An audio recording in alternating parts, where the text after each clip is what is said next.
Steve especially said, I used to trade like that, but then I realized I wanted to make money. I was like, oof, I am so far off. I need to shut up and listen. Welcome to the OVTLYR Trading Room. This is smart trading made simple. This is where we save time, make money, and start winning with less risk together as a team. And for those of you who don't know me, my name is Christopher Yule. I've twice been awarded top 100 people in finance. I was mentored by 5 of the market wizards, the best traders of all time. I've been successfully trading since 2009. But before we start trading, let's get into the lesson of the day. Okay, this is a really good one today. This is options trading basics explained for beginners. So be sure to take notes as we go through this. A lot of this is going to be super technical. Hopefully he broke it down in a clear and easy to understand way, but I'll interject where I can to try and help make it a little bit easier. Confusing when first learning about them. So in this video, I'm going to teach you what options are and how to think about them so that they make sense to you on a deeper level. Now, the first concept that you need to understand before we move on to the more specific details is that options are traded against specific stocks. So when we talk about options, we have to talk about the options of a specific stock. So for instance, Apple and Tesla both have their own options that traders use to try and profit from the future stock price movements in those specific stocks. Now, unlike stocks, which are just shares of stock that are bought and sold, options have unique characteristics that we need to talk about before we get into the rest of this video. Otherwise, nothing's going to make any sense. So first and foremost, every option has an expiration date, which is the date that the option's final value is determined and the option can no longer be traded.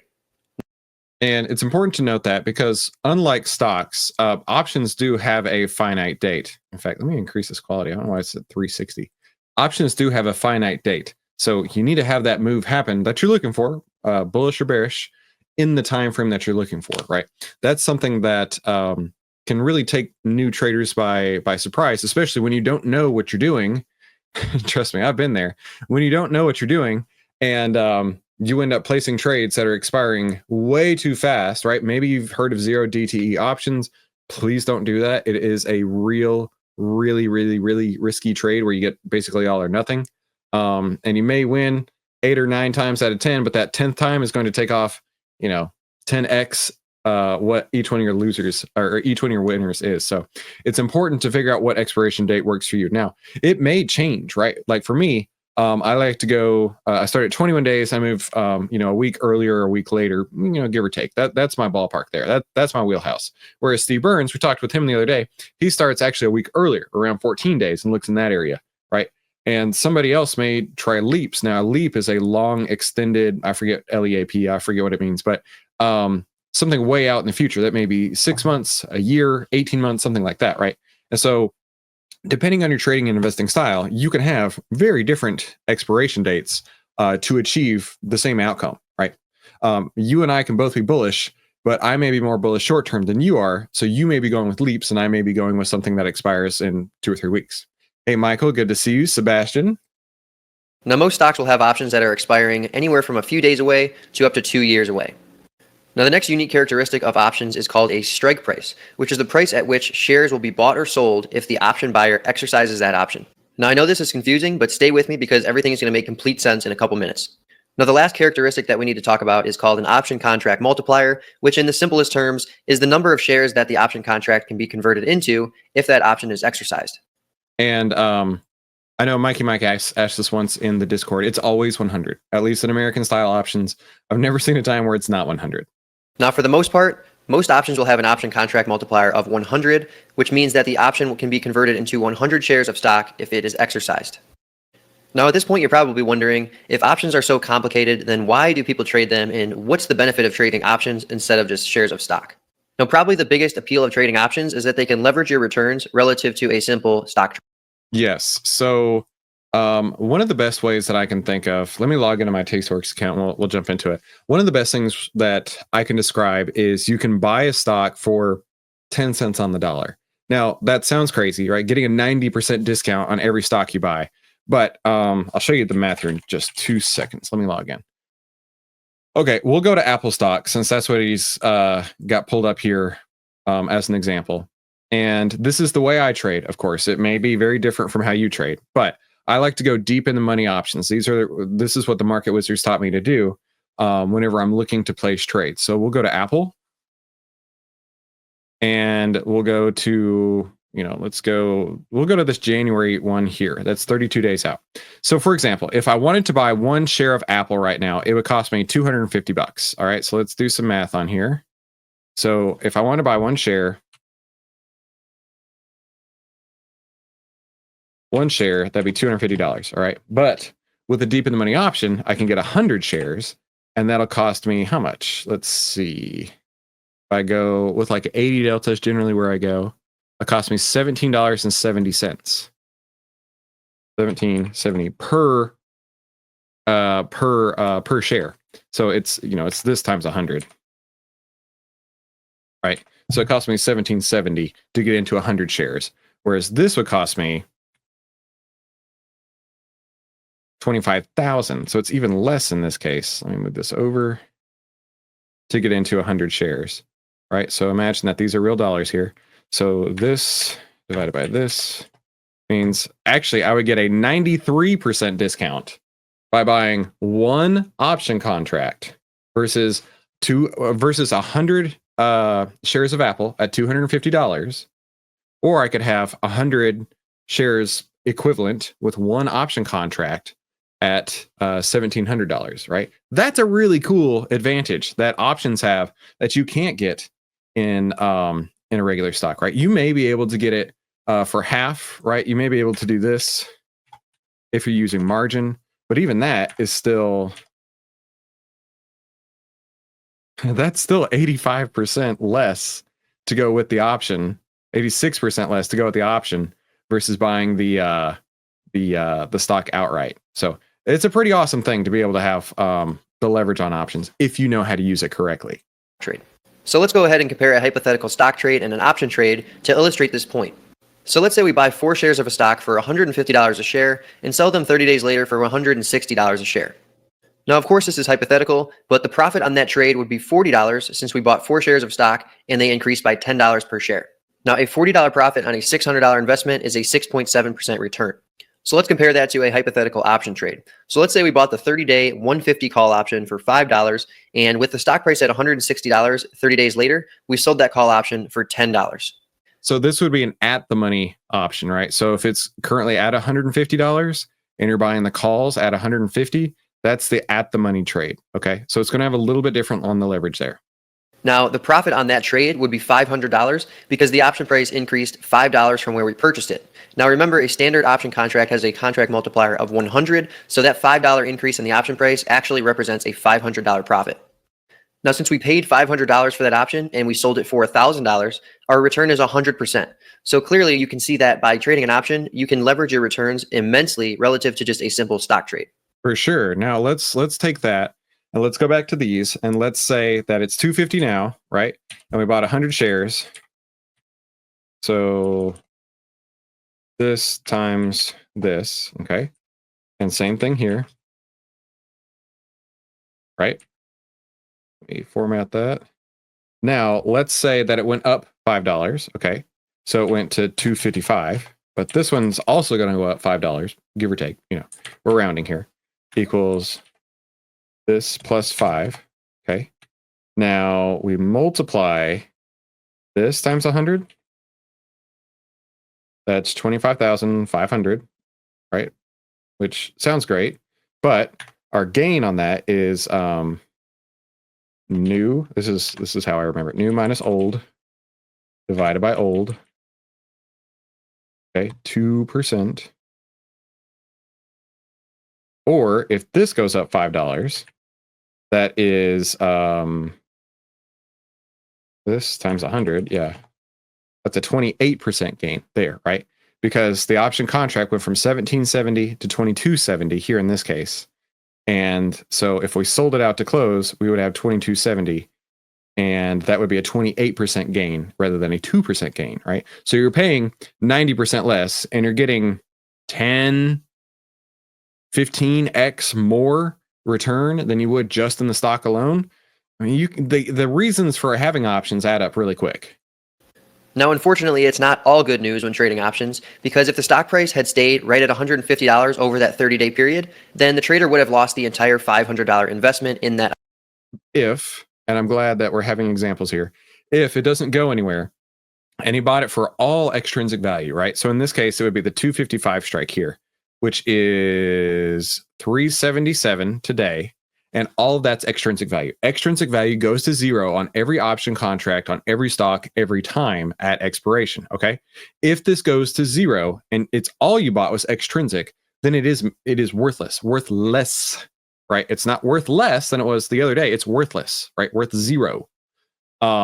Whereas if you go deep in the money, where I like to go in the 80s here, 80 delta, right? That's $2 of extrinsic on 1790, which is 2 divided by 17.90. 11% of it will decay to 0, right? Do you see the difference as to why I would go with the in the money, right? Because if it does decay to 0, and there's every chance that it could, if it does decay to 0, this option, as he was talking about here, at the money, slightly out of the money, has no value. However, on my option contract, I still have 90% of my value. Okay. That's the reason I do that. Now, I may not get 100% returns every time. Okay. But I'm still getting the $5 gain, right? If this option is moving $5, I'm still capturing that, even though I'm in the money, deep in the money versus at the money. But I have less risk in that case if it turns the other way. Hey, Peter. That option. So now that you've seen the power of options and why they can be so appealing, we need to get you up to speed on the essential concepts that you need to understand before actually starting to trade options. Now stay with me because we're going to go in depth and explain both of the option types. So the first option type is a call option. Now a call option gives buyers the right to buy 100 shares of stock per contract at the option strike price before the option expires. I've heard people liken this to coupons, right? So for example, I can buy 100 shares of Apple for $17.80 rather than $235, right? It's essentially a coupon for a huge discount. That's a good representation of that. So let's go ahead and look at some examples of call options and strike prices. So if a call option has a strike price of 100, that means that the call buyer has the right to buy 100 shares of stock for $100 a share before the call expires. At $110 being the strike price, the call buyer has the right to buy 100 shares of stock for $110 a share before the option expires. And at $120, the call buyer has the right to buy 100 shares of stock for $120 a share before the call expires if they so choose to. Now, logically, it would make sense that buying shares at lower prices would be more favorable to buying shares at higher prices. So why not buy the call option with the lowest strike price? Well, the answer is that calls at lower strike prices cost more money for two reasons. The first being that there's... Right. So in my example here, right, this one out of the money is $3. This one deep in the money that I like to trade instead is $17. Big difference.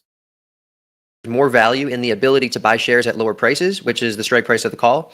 And the second reason is that calls at lower strike prices have a higher probability of being valuable at expiration.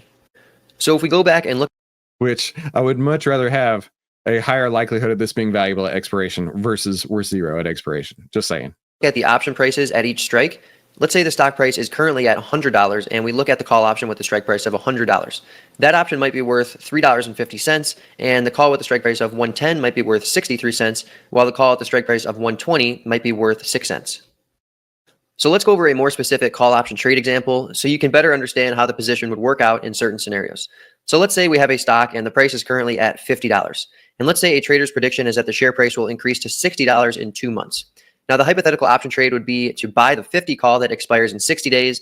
And let's say we buy that call for $5. Now, so again, the at the money strike is what he's talking about here. Based on the stock price in 60 days, let's look at the P&L of that position. Now, if the company goes out of business and the stock price is $0 in 60 days, then the P&L of that call option would be a $500 loss. Now, that's because that call option would expire worthless since the stock price is below the call's strike price at expiration. Now, let's say the stock price... Anything below $50 and less, it's worthless at expiration. Oh, Mikey Mike had a great question. What is deep in the money? Okay, so here is this line right here. Every broker platform is going to have some sort of line to show you where the moneyness is.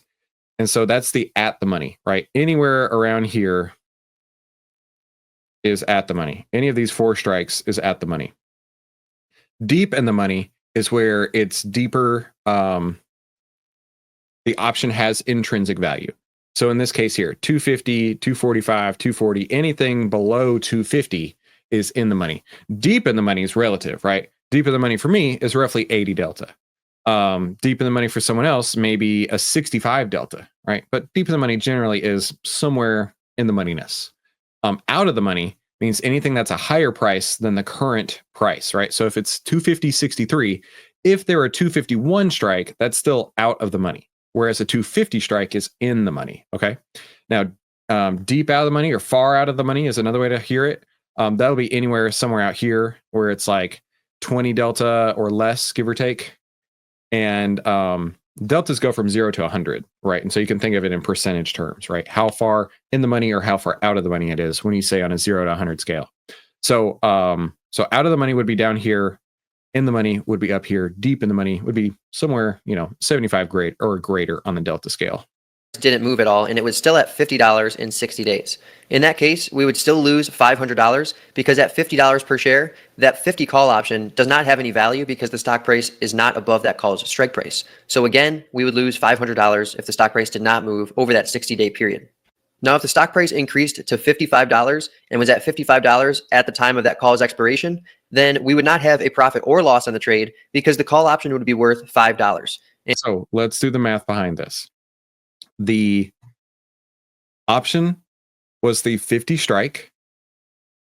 Okay.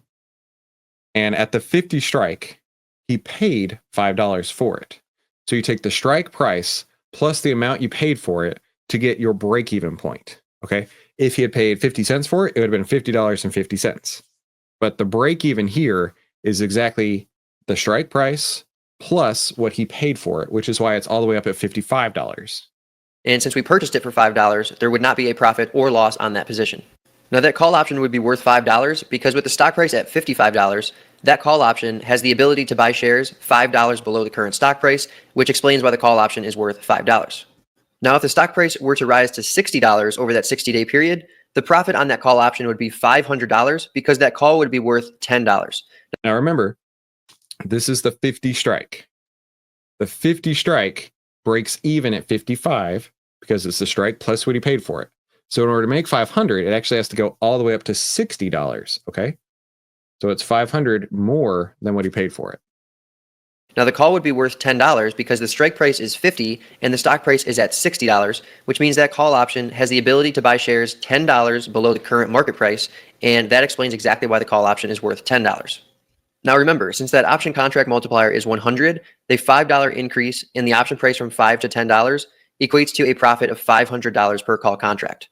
And finally, if the stock price were to increase to $65, that 50 call would be worth $15, which would represent a profit of $1,000 per call contract. Now, just to hammer home this concept one last time, that 50 call option would be worth $15 with the stock price at $65, because with the stock price at $65, that 50 call option has the ability to buy shares $15 lower than the current market price, which explains why the call option is worth $15 per contract. Now, when we compare buying the call option to buying 100 shares of stock, we can see that when the stock price decreases significantly, the loss on the shares is far more significant than the loss on the call option. However, if the stock price stays the same and does not increase, and I want to show you why. Because call options have this asymmetrical risk and return, right? Because that's not what I wanted. I wanted something bigger. This will do. Okay, so you're only paying 500 for it. So the most you could lose is 500, right? But in theory, you have an infinite amount of gain. Okay, so what he's saying here is that if the shares go to 0, yeah, you can lose way more, right? But realistically speaking, if you're watching your risk, you're not going to have that happen. But that's how he can only lose 500, whereas the shares could lose all the value of 5,000. Increase, we'll have some losses on that call option, whereas the stock position won't have any losses at all. Now, when the stock price increases significantly, we can see that the P&L on the stock position is actually a little bit higher than the call option's profitability, but in terms of return on investment, you'll have a far greater percentage return on investment when you look at the call option compared to that stock position. And that's because to buy 100 shares of a $50 stock, you have to put up $5,000, whereas in this example, you only needed $500 to get similar profitability. So that's an example of how buying a call option can work out, but call options can also be sold, which turns the position into a bearish trade. I don't want to teach you about selling call options because it is an exceptionally dangerous game. Let me show you what I mean.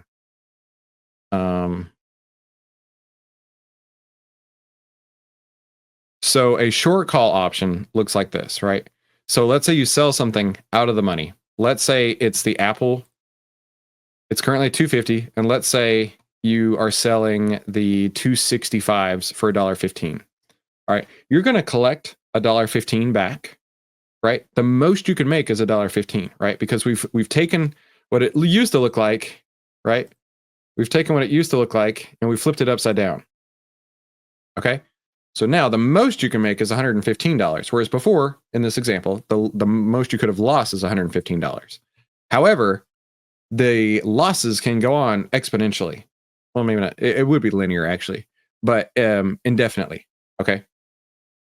And I don't want you to have that happen, right? I've done that. I've made the mistakes. I've done this, and people are going to sell you a bill of goods saying, you know what? When you sell something that's out of the money at the 16 delta, that means only 16% of the time will you lose money in this, right? The other 84% of the time you're going to make money, which sounds great on paper. It sounds stellar, and I fell for it. But when you lose that one, when you lose the one time out of 10, maybe 2 times out of 10, it is going to be so much more than it is worth, right? You may be losing 10x on one trade compared to what you would have made, okay? So you need 10 in a row to be right in order to make up for the one loss. So I'll let them go on, but I want to preface this and say, don't sell options. Don't sell options because it is a sucker's game. They want to suck you into thinking a high win rate scenario is going to work out. And I bet you he does too, because actually I know Chris. I've talked to him multiple times. And this may be how he traded 6 years ago, I'm guessing.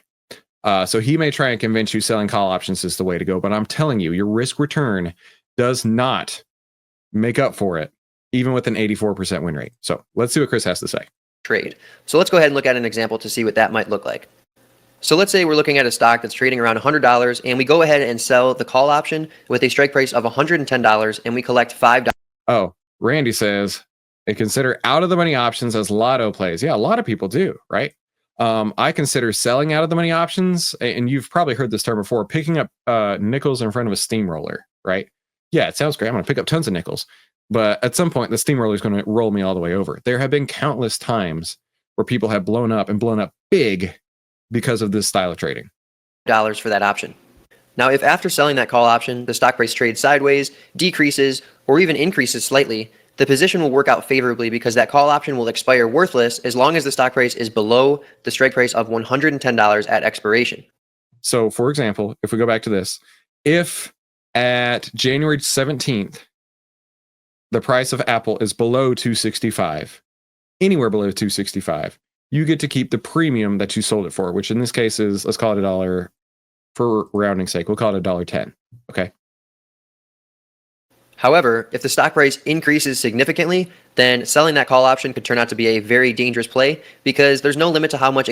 If you sell that call option, it could turn into financial devastation, right? Not only are you going to put up $22,000 in capital to sell the call option, give or take, but then you're also going to, lose money hand over fist just to collect a measly $110. No. A stock's price can increase, and therefore there's theoretically unlimited loss potential when selling call options. So let's go ahead and look at the hypothetical profit and loss of this position based on various stock prices at the time of expiration. So if the stock price ended up increasing to $200 per share, which would be a monstrous move, the loss from selling that call would be $8,500 per call contract. Now that's because with the stock price at $200, that 110 call is going to be worth $90 because it has the ability to buy shares of stock $90 below the stock price. And since we sold it for $5, that means we'd have a loss of $85 per call contract. And with the option contract multiplier of 100, the loss would be $8,500 per call that was sold. Now, if the stock price was right at $115 per share at expiration, there would be no profit or loss on that call position because since we sold the call option for $5, the call option would be worth $5 if the stock price was at $115 because as you know, with the stock price at $115, there's $5 of value in being able to buy shares of stock $5 below the current market price. Now, of course, if the stock price is at or below the strike price of 110 at expiration, then that 110 call will not have any value and it will be worth $0 or worthless at expiration. Now, of course, if you sell an option for $5 and it expires worthless, then your profit will be $5 per option contract, which in actual profit terms is $500 because of that $100 contract multiplier that we talked about earlier. So now that we've talked extensively about call options, it's time to get into the second option type, which is a put option. Okay, so I'm glad that he did talk about the risk behind that because it's so important, right? So we're going to move from the left side of the option chain over to the right hand side, which is where the puts are at. Now the puts, if I had to give you a nutshell definition of it, is a put increases in value as the price of a stock goes down. Okay, so super easy definition, but to somebody who's new to the market, realizing that you can profit on the price going down is a foreign concept for a lot of people. I would guess 80% of market participants don't understand how to use put options to their advantage here. Now, a put option is basically the exact opposite of a call option because a put option gives the buyer the right to sell 100 shares of stock per put contract at the put's strike price before the put expires. So, for example, if we have a put with a strike price of $75, that option holder has the right to sell 100 shares of stock per put for $75 a share before the put expires. Now, if you buy a put with a strike price of $80, you have a right to sell 100 shares of stock per put for $80 a share before the put expires. And if you buy a put with a strike price of $85, you have the right to sell 100 shares of stock per put for $85 a share before the put expires. Now, as you might have guessed, this is exactly the opposite of call options because put options gain value when the stock price falls, as the ability to sell shares at the put's strike price becomes more and more valuable as the share price decreases. So with put options, as the stock price decreases, the put options value will increase. So to illustrate why this makes sense, let's go ahead and look at an example. So let's say we have a put option with a strike price of $85. If the stock price is at $80, the 85 put will be worth at least $5 because the ability to sell shares $5 above the current market price is worth $5 per share. However, if the stock price decreases from $80 to, let's say, $70, then that 85 put will be worth at least $15 because the ability to sell shares of stock $15 higher than the current market price is worth $15 per share at a minimum. So as we did with call options, let's go through a trade example, and this time we'll use put options. So let's say the stock price is currently at $200, and let's say the trader's prediction is that the stock price is going to fall to $190 per share sometime over the next 30 days. So the trade we're going to look at is buying the 200 put that expires in 30 days, and we're paying $6.50 for that put. So Right. So again, the at the money put, it can be in the money, it can be at the money, it can be out of the money. Right. As long as you're buying the put, you have a bearish stance on the trade. on this trade, let's go and look at the P&L of the put position based on various stock prices 30 days later. So in the first scenario, let's say the stock price increases to $250 in 30 days, quite opposite of the trader's prediction. In this scenario, the put P&L would be a loss of $650 per put contract because that put option would expire worthless, and since it was purchased for $6. Right. Now remember, when you buy an option, the most you can lose is what you paid for it, right?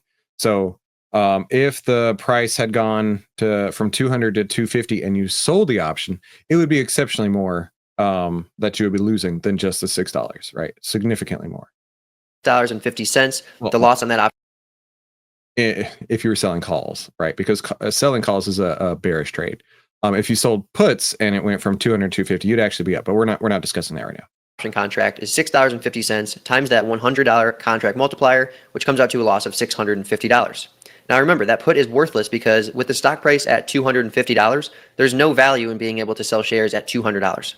Now, if the stock price stayed the same and was right at $200 30 days later, we would also lose $650 because there's no value in using that put option to sell shares of stock for $200 a share since the share price is already at $200 a share. So in that case, so Mikey Mike asks, so then we're looking for downward trend. Absolutely, right? There's no value in the 10 under the 20, price under the 50, with market breadth also pushing down to be looking to buy puts. I have not bought puts in 2024. It doesn't look like I will be buying puts at all in 2024. It's been a while. I think it's been since 2022 I've bought puts because this trend has been ultra strong, right? I believe we talked about it in this time frame here, but for one reason or another, we didn't. I don't remember what the case was. And then you can see all of 2024. It's basically all of 2024. The market's been up. And it's up like 30-something%, which gives me a lot of anxiety, right? 30-something% on an annual move sounds amazing, sounds fantastic. However, also sounds, if you think of it broadly, being 3 times as high as the normal year, right? It's between 8 to 10%. That makes me nervous to see if there is a correction, how steep that correction could be. Go back to the video. Option, and therefore it will expire worthless. Now, if the stock price decreased by $5 to $195 per share over that 30-day period, then the put option with a strike price of $200 would be worth $5. Now, that's because with the stock price at $195, we have $5 of value being able to sell shares of stock $5 above the current market price. But since we purchased the put for $6.50 and at expiration it was only worth $5, we would lose $150 per put contract. Now, if the stock price decreases to $190, then we would have a profit of $350 per put contract, since that 200 put is going to be worth $10 and we purchased it for $6.50.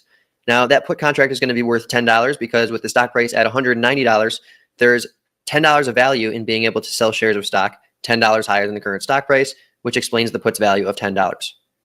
And lastly, if the stock price fell dramatically to $175 per share, that put would be worth $25 because there's $25 of value in being able to sell shares at $200 when the stock price is at $175.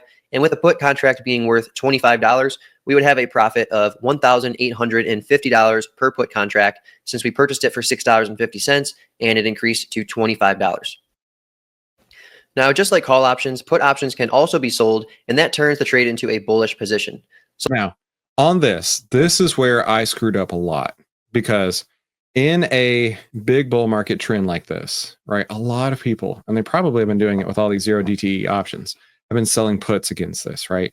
When you sell a put, it's a bullish trade, but you get to sell it for a decent amount out of the money. Let's go to the SPY options chain, and let's go to like the January 17s. And if the current price of SPY is 606, and let's say I want to go to the 20 delta, I could sell the 587s. So as long as it doesn't go under 587, right, which is 606 to 587, let's call it $20 or so. As long as it stays within a $20 range or higher, anything higher, right, then I get to collect all of that premium, okay?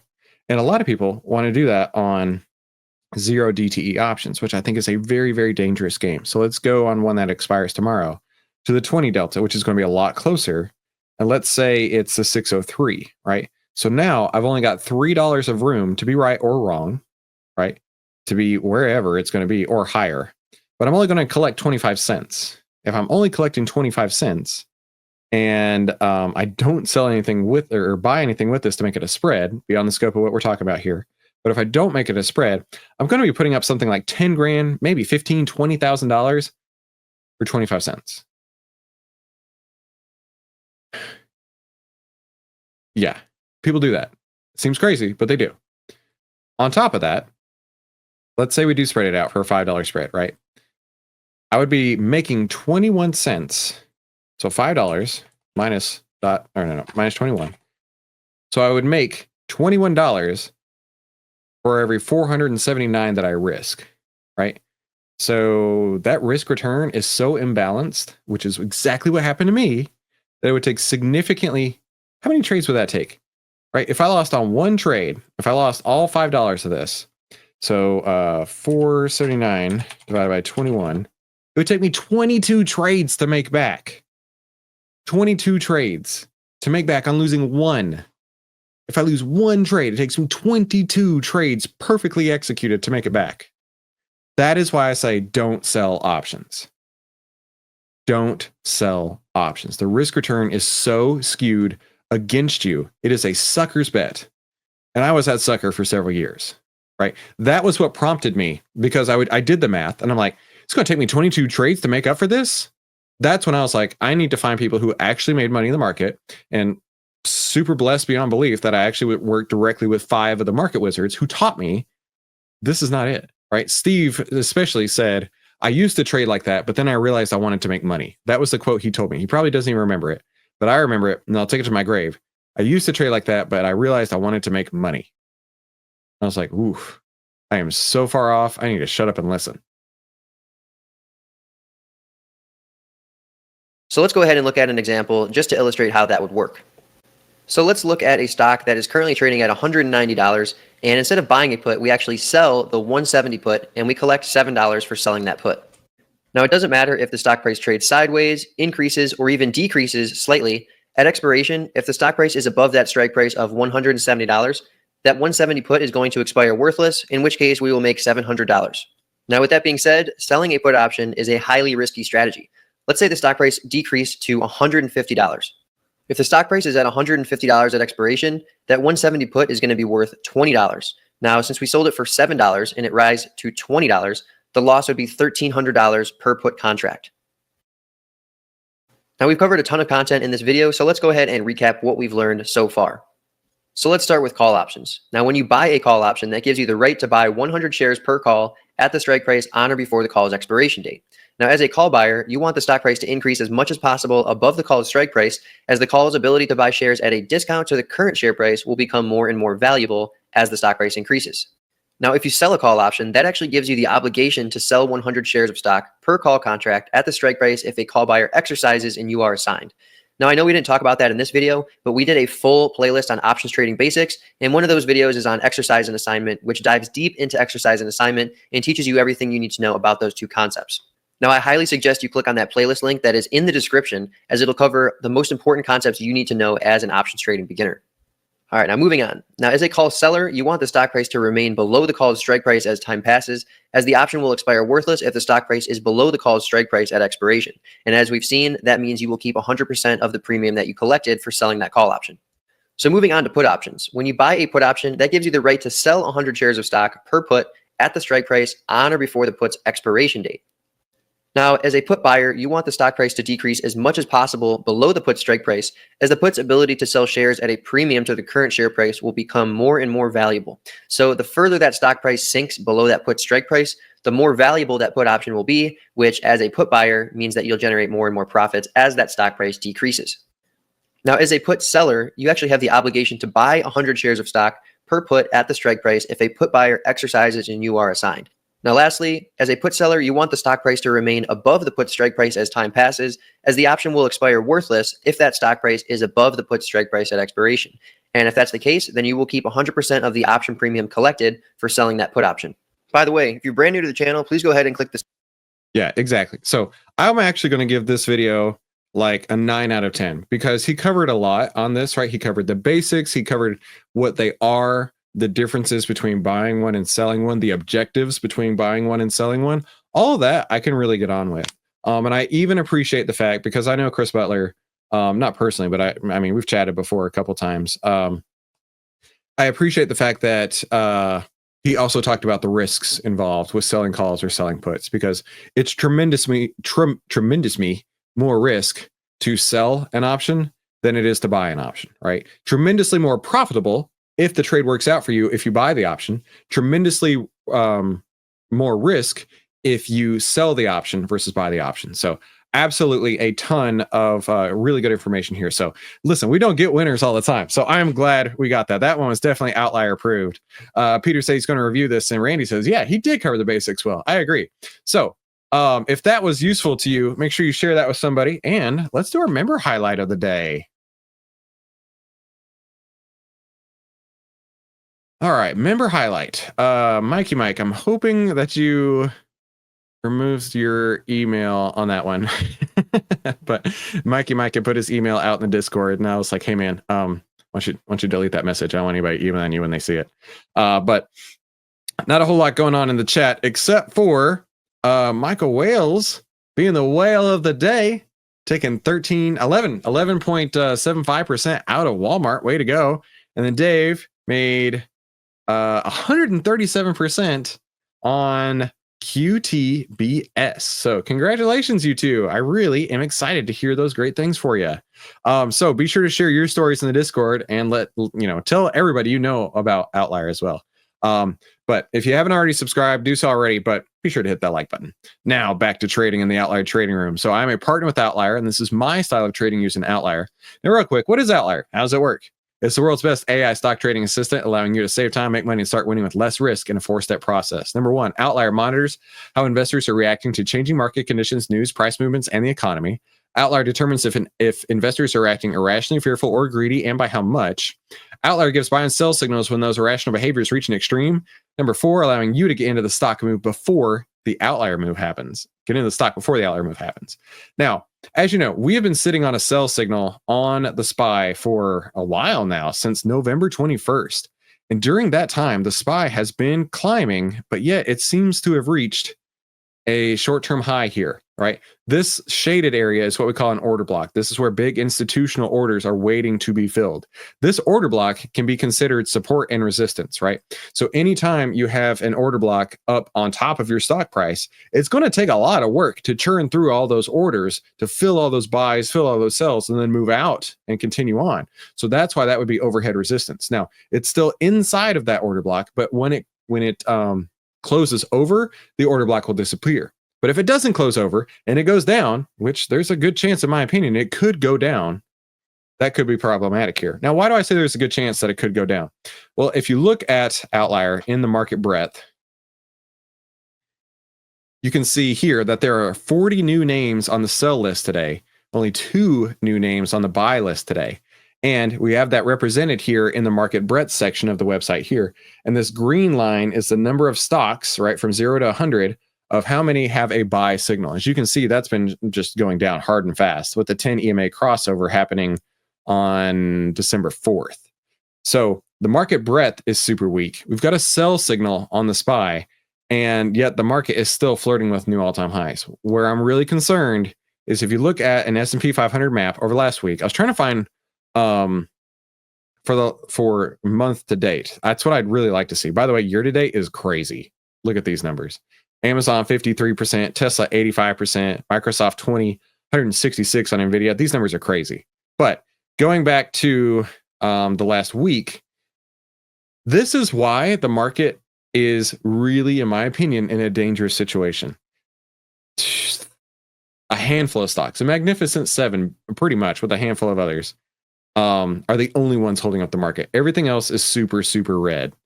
Super red. Everywhere else except for 1, 2, 3, 4, 5, 6, 7. That's scary, right? Because of that, I think we are absolutely ripe for a pullback. Now, I don't know when that's going to happen, but I don't have to worry about it, right? Because I'm using the data that I have, right? The market breadth showing weakness, the sell signal on the SPY, right? And while the market may be continuing higher in a bullish trend, I think this is a super weak bullish trend that, I don't know, could be some Christmas shenanigans come through here very soon. But for me, I won't be trading any today, and I know that my trading plan won't have me trading at all for the rest of the year. But I do want to encourage you to go into Outlier, see what new trades are working for you. As you can see, we've got members who are still making money almost every single day, it looks like, by using our data here. So thank you so much for being an Outlier and for coming to the Outlier Trading Room. Be sure you come back tomorrow. We want to help you every single day by helping you save time, make money, and start winning with less risk together as a team.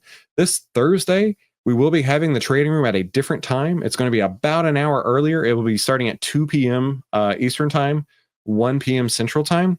So be sure to check your calendars for this Thursday. As Randy noticed, yeah, NVIDIA is no longer holding the market up. We go to the map here. NVIDIA is down 4.84% in the last week. If we look at the chart, yeah, NVIDIA's, I mean, it's below its 50-day at this point. It's looking really, really rough. And you can see these order blocks here. This is a great example of an order block, right? It created this order block on November 7th, this one above, the purple box. It went up, flirted with it, came back down. Went up, flirted with it, came back down. Went up a third time, flirted with it, and came back down, right? This is what overhead resistance looks like. Now, you may be finding support here as well because you've got a double stacked order block down here. But to Randy's point, the market, the S&P 500 is a market cap weighted index. And if you've got big names like this, they will hold the market back, right? NVIDIA down 4.84% is going to hold the market back, whereas Google and Tesla, being that they are also big, the bigger these are, the bigger market cap they are, is going to be helping prop up NVIDIA in this case here, which is the point of an index. I get that, but it makes me really nervous. So that's going to wrap it for me. Be sure to get the annual plan for just 90 cents a day. That does end at the end of the month. Let us know if you need anything and tell everybody you know about it. And if you haven't hit the like button already, do so, right? We're trying to cover as much as we can, teach you and make you as smart as you can for the next time you start trading. Have a fantastic afternoon. See you right back here tomorrow. Talk soon.